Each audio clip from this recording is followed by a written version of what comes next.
नमस्कार मित्रांनो, आज आपण एक जरा भारताने इराण बरोबर केलेल्या एका कराराच्या संदर्भात बघणार आहोत। खरं तर सध्या भारतामध्ये लोकशाहीचा एक उत्सव चालू आहे।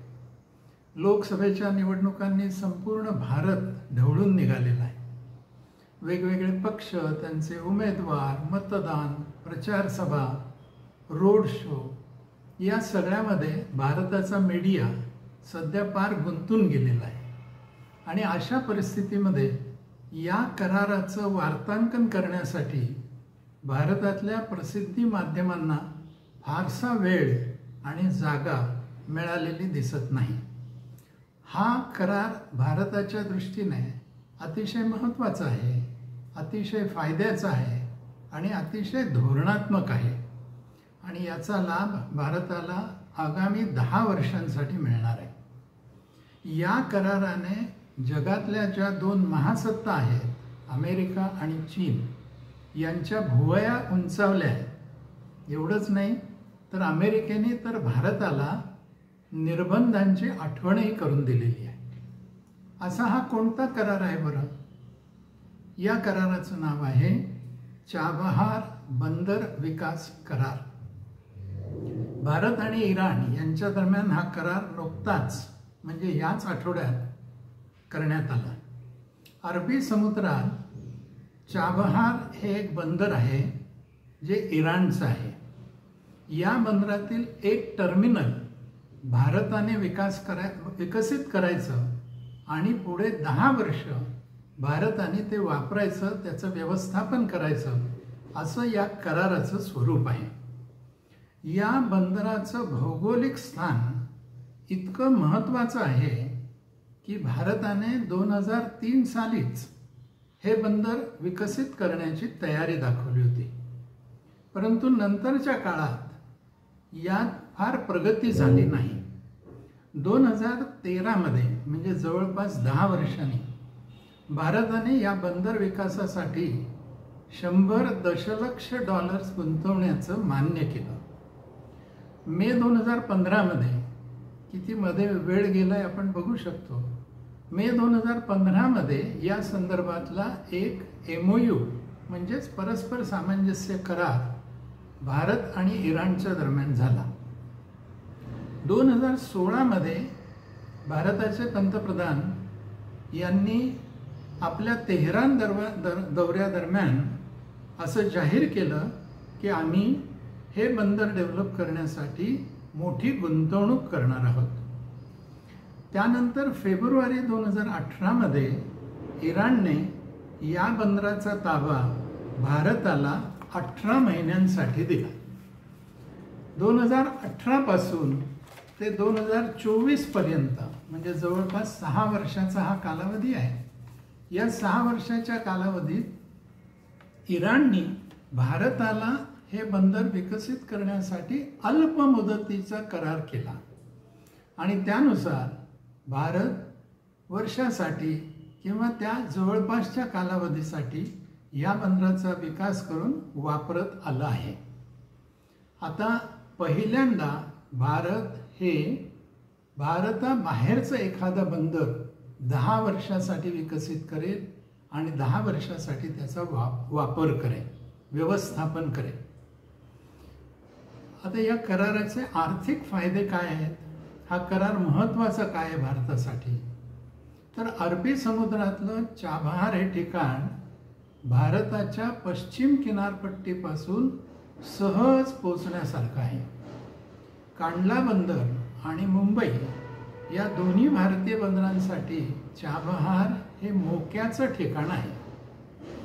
शिवाय चाबहार एक डीप वॉटर पोर्ट म्हणजेच खोल पाण्यातलं बंदर आहे। इथे मोठी कार्गो जहाजं येऊ शकतात आणि म्हणून इंडिया पोर्ट्स ग्लोबल लिमिटेड ही भारतीय कंपनी सदर टर्मिनल विकसित करण्यासाठी काही दशलक्ष डॉलर्सची गुंतवणूक करणार आहे। आता ही गुंतवणूक करून पोर्ट विकसित होणार म्हणजे काय होणार? तर बंदरात माल हाताळण्याची क्षमता वाढणार, त्या बंदराची कार्यक्षमता सुधारेल आणि वाहतुकीचा खर्च कमी होईल. याशिवाय भारत, इराण, अफगाणिस्तान, मध्य आशिया आणि युरोप यांच्यातील व्यापार सुलभ होणार आहे. या महत्त्वाकांक्षी प्रकल्पाच्या माध्यमातून इराण आणि अफगाणिस्तान मार्गे मध्य आशियामध्ये व्यापार वाढवणं हे मुख्य उद्दिष्ट या करारामागे आहे. हे बंदर इराण आणि पाकिस्तानच्या सीमेवर अशा ठिकाणी आहे की त्याचा वापर करून भारताला पाकिस्तानला बगल देऊन अफगाणिस्तान मार्गे मध्य आशिया आणि युरोप अशा विशाल बाजारपेठेशी संपर्क साधता येईल. सध्या हा संपर्क एकतर पाकिस्तानच्या माध्यमातून होतो आहे किंवा हवाई मार्गाने होतो आहे. आणि हवाई मार्गाने जर आपण असा व्यापार केला तर त्यासाठी खर्च फार वाढतो आहे.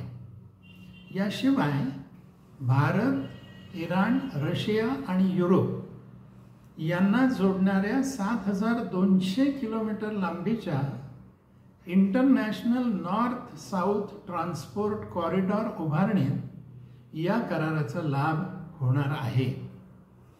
चाबाहार बंदराचा विकास सागरी क्षमता वाढवण्याच्या आणि युरोपपर्यंतच्या व्यापार कॉरिडॉरचा विस्तार करण्याच्या भारताच्या मोठ्या धोरणाचा हा एक भाग आहे. थोडक्यात असे अनेक आर्थिक फायदे या कराराने भारताला होणार आहे. आता हा करार तर झाला, जरा जलद पावलं उचलण्याची गरज मात्र आहे आणि लवकरात लवकर हे बंदर त्यातलं एक टर्मिनल विकसित करण्याची आवश्यकता आहे. अशी घाई काय, ते लवकर विकसित का व्हायला पाहिजे, तर आग्नेय आशियात व्यापार करण्यासाठी पाकिस्तानच्या बलुचिस्तान प्रांतात ग्वादार हे एक बंदर आहे आणि ते बंदर सध्या आपल्याला भारत म्हणून वापरावं लागतं. आणि आपल्याला माहिती आहे की भारताचे आणि पाकिस्तानचे हे किती प्रेमाचे संबंध आहेत.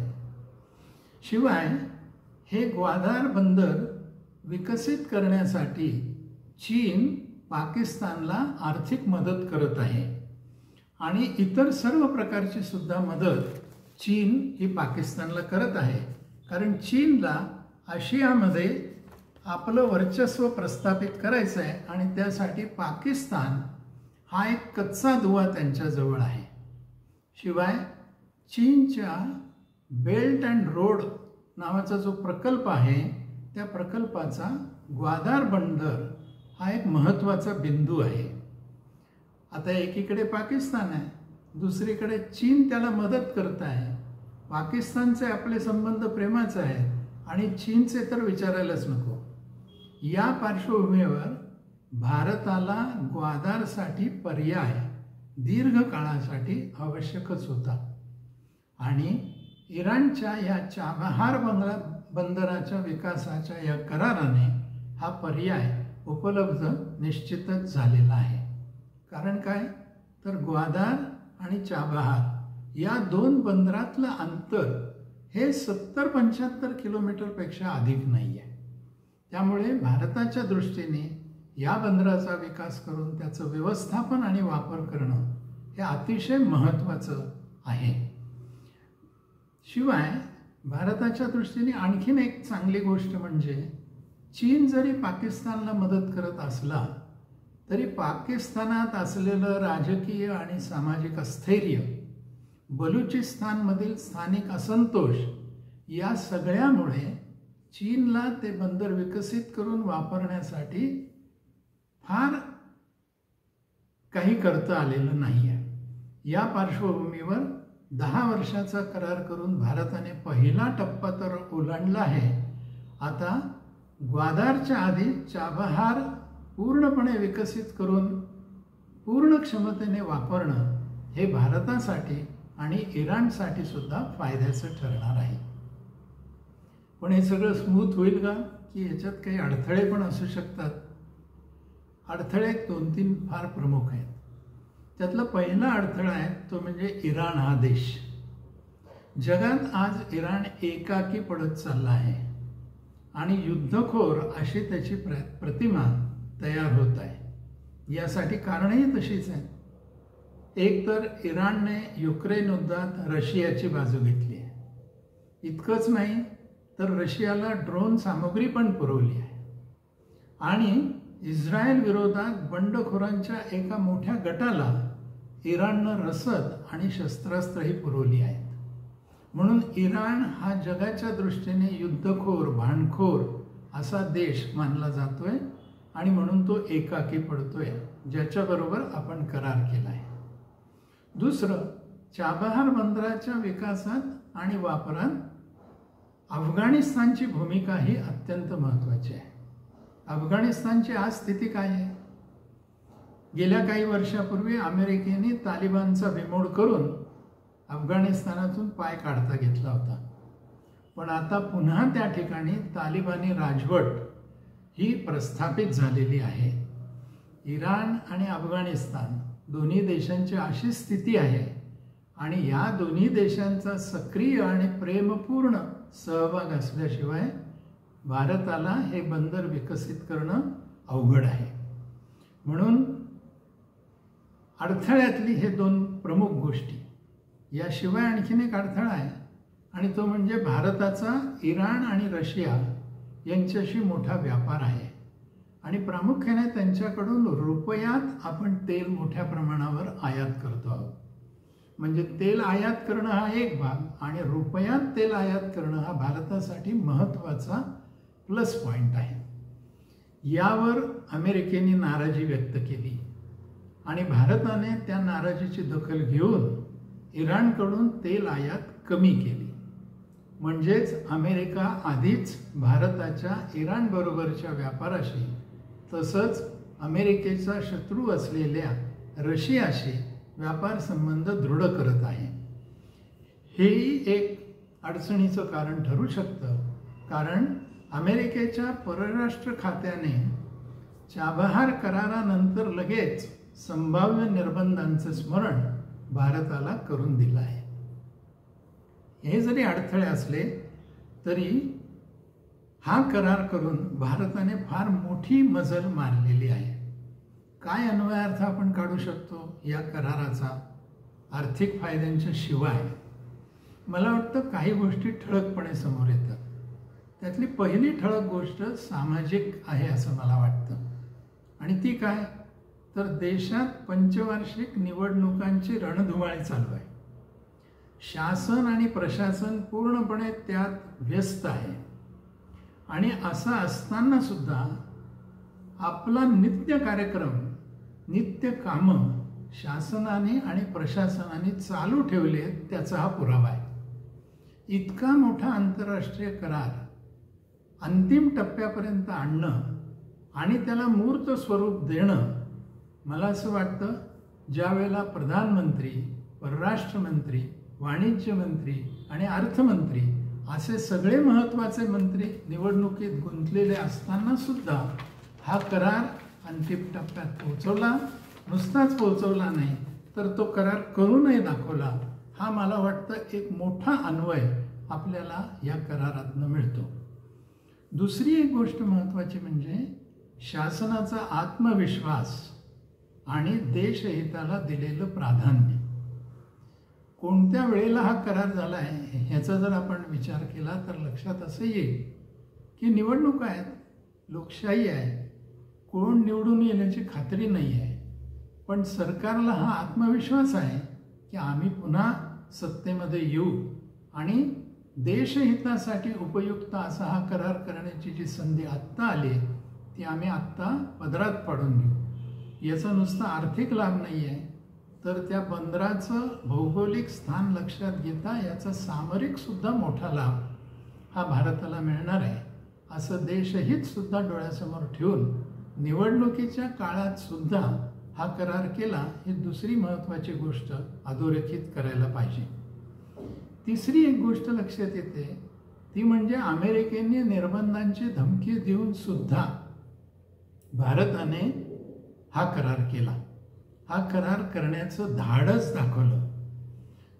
तेल रुपयात आपण आयात करत होतो त्यात कपात केली अमेरिकेने आक्षेप घेतल्यानंतर, पण तरीसुद्धा हा करार करण्याचं धाडस भारताने दाखवलं आहे. मला वाटतं हा आत्मविश्वास वाढल्याचा एक भाग आहे. आणि एका गोष्टीचा मला असं वाटतं उल्लेख करणं आवश्यक आहे, आणि तो म्हणजे चीन हा पाकिस्तानच्या मदतीने आशियामध्येच नव्हे तर जगात आपलं एक वर्चस्व स्थापित करण्याचा प्रयत्न अनेक वर्ष करत आहे. पाकिस्तानची धोरणं चीनला अनुकूल होत आहे. या पार्श्वभूमीवर भारताने चाबहार करार करून अप्रत्यक्षपणे चीनला आपल्या स्वयंसिद्धतेची तयारी असल्याची चुणूक दाखवून दिलेली आहे. आत्मनिर्भरता, दूरदृष्टी, धोरणात्मक निर्णय आणि या सगळ्याच्या आधारावर जागतिक पातळीवर आपली एक छबी निर्माण करण्याची क्षमता भारताने या चाबहार करारातून दाखवून दिलेली आहे. आशिया आणि युरोप यांच्यातील होणारा भारतीय व्यापार या बंदरातून निश्चितच वाढेल. वाहतुकीचा खर्चात प्रचंड कपात होईल.